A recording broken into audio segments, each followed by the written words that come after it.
It's not just your favorite store at the mall. It is Morning Kick-Around's hot topic and one of world soccer's biggest names, and certainly one of the biggest names in the NWSL, departed for Chelsea this week.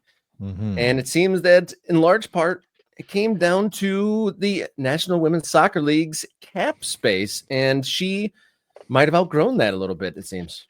Yeah, so Alyssa Thompson, talented 20-year-old player for LAFC, is now joining Chelsea. And what has struck people most about this move is that it seems as though Angel City is selling her very cheaply, that this is not the kind of money that it should take to grab one of the top attacking talents who is, again, 20 years old. Ooh. The fees being reported are £1 million.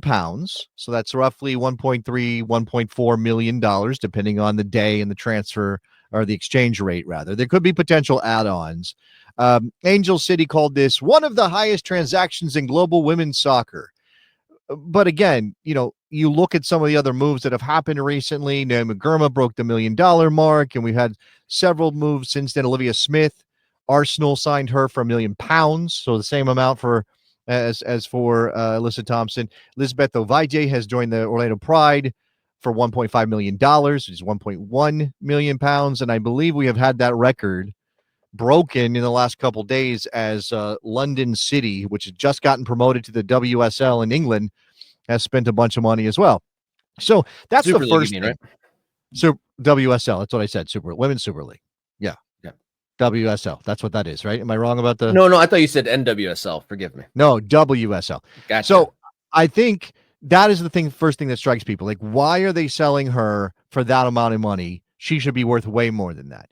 But then you kind of dig into this, and what you've got here is a disconnect between what NWSL wants to be in women's soccer globally and the rules it has in place to restrict its clubs on spending.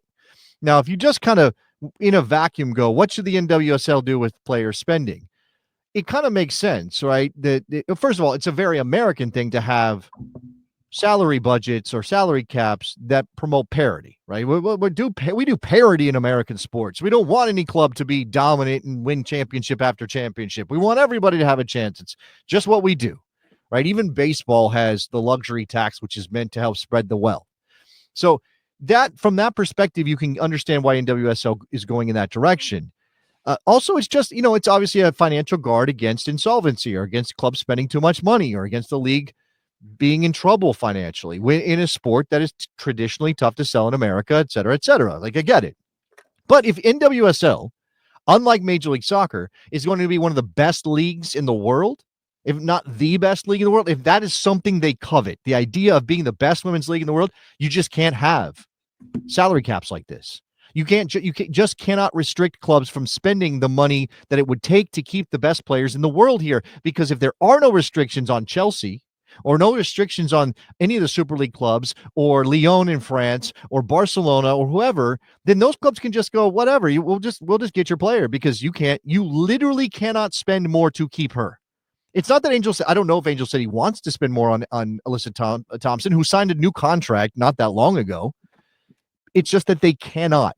The salary cap for this year in NWSL is $3.3 million. Is that right, Rob? Is that the number we 3.3 up from 2.75 last year.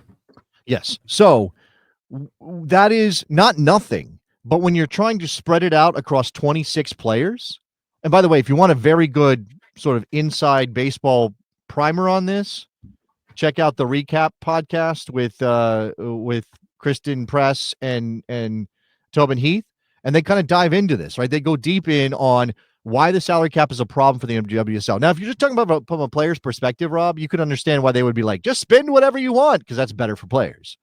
But there really is an argument here beyond that for the greater good of NWSL, that these rules, as per the Alyssa Thompson transfer, are a problem for the league to maintain its status as the best women's soccer league in the world.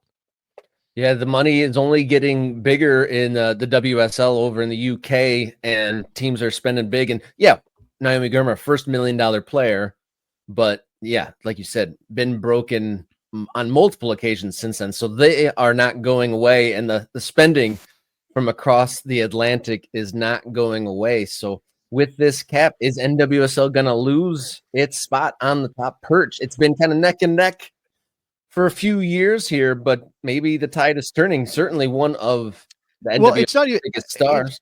It's not even like, okay, so you could still argue the NWSL, even as if it loses some of its top talent to bigger spenders in England or in Europe, that the league can kind of maintain its predominance as the best women's league because there's talent spread out across NWSL, and the competitive nature of the league is such that like Barcelona might be a better individual team than anybody in NWSL, although it's hard to know.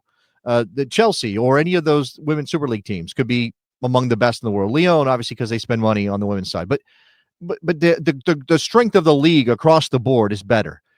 But it's still not good for your product, particularly when a young American player ends up going to an English club on the cheap.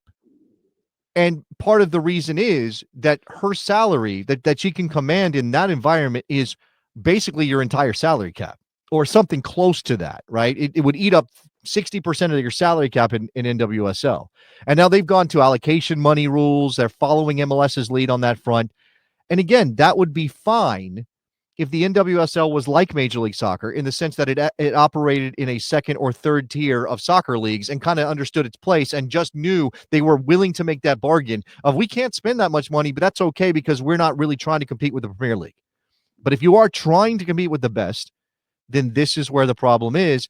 And, that kind of freak out over this, I think it'll be interesting to see how it plays out while the NWSL has, generally speaking, been going from strength to strength, but also has the thing hanging around their commissioner and the heat issues in Kansas City and things like that. Yeah, for context, Alyssa Thompson scored 15 goals in 69 appearances for Angel City and joins Chelsea, who's an absolute boat, who have won 6 straight WSL championships, including 9 of the last 11 years. So Alyssa Thompson joining a dynasty in the WSL. See how she fits in there. Lots of talented players. We'll see and I'm curious if that league, it sounds like it already is, WSL becoming, they're the Yankees, the Man City of the WSL right now. So I'm interested to see how she fits into that team and how that might affect. I think on that, you talked about the recap with Kristen Press. That's a great show. I've enjoyed their commentary on more than one occasion. I'm curious if this is really going to be they've talked about in the past how going overseas could impact your national team status, right. But with that kind of paradigm possibly changing with the spending, is this, I mean, and then probably the coach for the national team probably has a little bit more grace as far as like players leaving the American bubble, but interesting to see if that impacts her national team status in any way. You have a direct connection between Emma Hayes and Chelsea Football Club. She coached at Chelsea. Obviously, being an English woman, she's not going to have any problem with these players going to England more than likely. Remember that once upon a time, the U.S. women's national team CBA dictated that players play in the NWSL. Now, that is very similar to like asking those players in the original MLS years to come back from Europe to help the league grow. Like, we need American stars. John Harkes, can you come back? Eric Ronaldo, can you come back? Alexi Lalas, can you come back? That was sort of that vibe, but that's no longer a thing. U.S. women's national team players do not have to be playing in NWSL per some contract with U.S. Soccer to be U.S. women's national team players. And U.S. Soccer, right, Andy is saying this was part of the deal. NWSL wasn't paying those players' wages. U.S. Soccer was subsidizing their wages to keep them in American soccer because the league wasn't in a position to pay them what they were worth. And now that's no longer the case. And if the NWSL wants to crow about its growth, if they want to say, look at us, look at all this excitement, and Bay FC fills up a baseball stadium, and then they can't then cry poor when their players are like, well, look, Chelsea wants me, and they're willing to pay me way more than Angel City. You can't have it both ways if you're in WSL. Certainly can't, and we will keep an eye as that story progresses. Before we go for the day, got to let you guys know we are going to be live on location next week in New Mexico for Meow Wolf Night, the first ever on location episode of Morning Kick Around. We couldn't be happier to present one of the most unique combinations of art, culture, and sports. Meow Wolf, Albuquerque, New Mexico. Come say hi if you're in the area. Want to meet and talk and make as many connections out there as possible. Yes, absolutely. We've already had some people reach out, say, I'm going to be there. Can't wait to see you guys. I think we had a Tulsa fan say, I'm traveling for the game. Maybe I'll catch up with you guys. Nice. That's great. I also want to shout out our man, Nicholas Murray, who is in our chat today, who included us and Morning Kick Around in our trip in the Rondo, his USL newsletter that everybody should be subscribed to. Go read the Rondo and pay attention to what's happening in USL. Learn about the USL through Nicholas Murray and his newsletter. So that is the thing. And also, look, this is going to be a proof of concept. I put it in my own newsletter, which is way shorter than the Rondo, not nearly as in-depth, but still kind of interesting. Jason Davis, Soccer Eagle, that this is a proof of concept for us. If this works, what else can we do? Where else can we go? Can we pop up in Portland, Maine? Can we pop up in Chattanooga? Can we pop up in some of these places where soccer is growing, but it is not getting the same kind of attention as, say, Inter Miami in Seattle playing a game in front of 70,000? Yep. Thank you so much to our guest today, Dave Gallus from Sporting Cascades. Thank you so much for joining us. We got some great guests lined up for next week. We're going to talk about World Cup tickets going on sale next week, amongst many other stories. So excited for next week. And obviously we round out the week. We will be on Friday from Mountain Time. So it'll be 9:30 to 10:30 next Friday on Mountain Time. So still doing our Monday, Wednesday, Friday next week. Just subscribe to the channel and then you'll get notified when stuff is happening. It's that easy. It's that easy. Yes. Thank you to our members. Thank you to our Ko-Fi contributors. Thank you to the subscribers. And thank you for everyone for tuning into this show. Let everyone know that Morning Kick Around is a show you enjoy. If that is a true statement, and spread the word.